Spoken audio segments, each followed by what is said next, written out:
When she hollered down the street, the man on the top floor yelled, "Keep it down, loudmouth, I'm trying to sleep."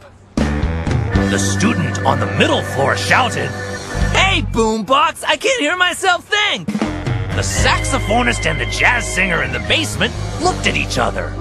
Awesome, they said. At home, Ruby's parents tried to stay calm. Ruby, dear, they said, do you think you could be a bit quieter? Like this? Just a teensy bit down, said Ruby's father. How's this, Pops? Better, they said. Now, do you think you can keep it like that? Okay, I'll try. But in class, Ruby was loud.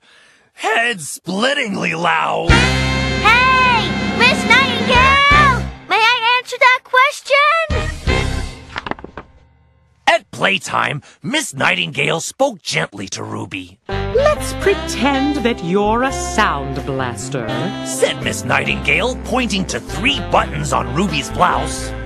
This button is your on button, this one is your off button, and the one in the middle is your volume control. Miss Nightingale gave Ruby's middle button a twiddle. Okay, let's hear you, Ruby, she said. Am I on now? You are always on, Ruby, and always loud, said Miss Nightingale.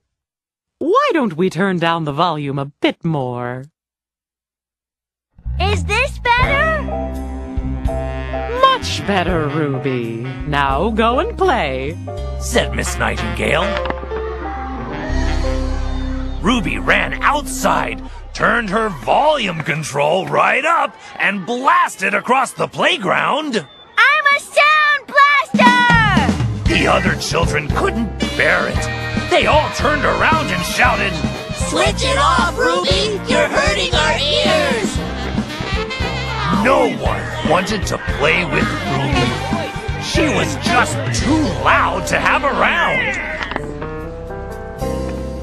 Switched off and sad, Ruby walked home. No one in her neighborhood even knew she had come home. That whole afternoon, Ruby kept quiet. Her mother wondered if she were sick, but Ruby wasn't sick. She had the blues.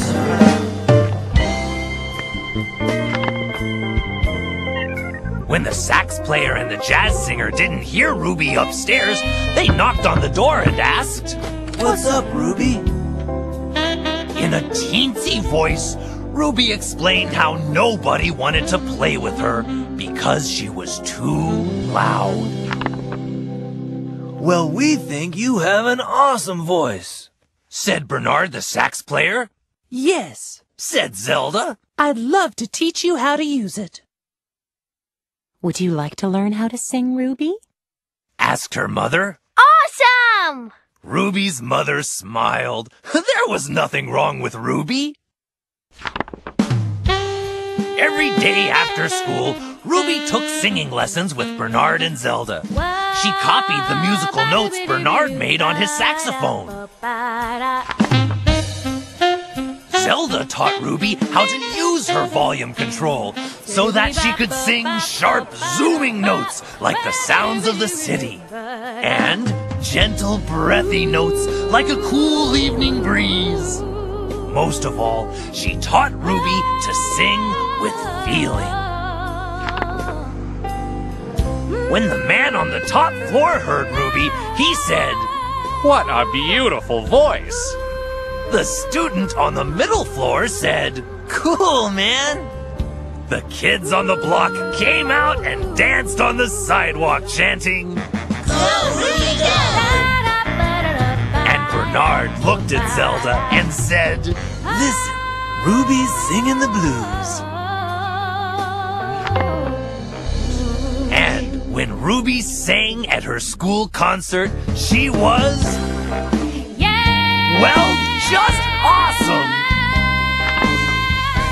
But once in a while, when the neighbors least expect it, she turns it right up. Hi!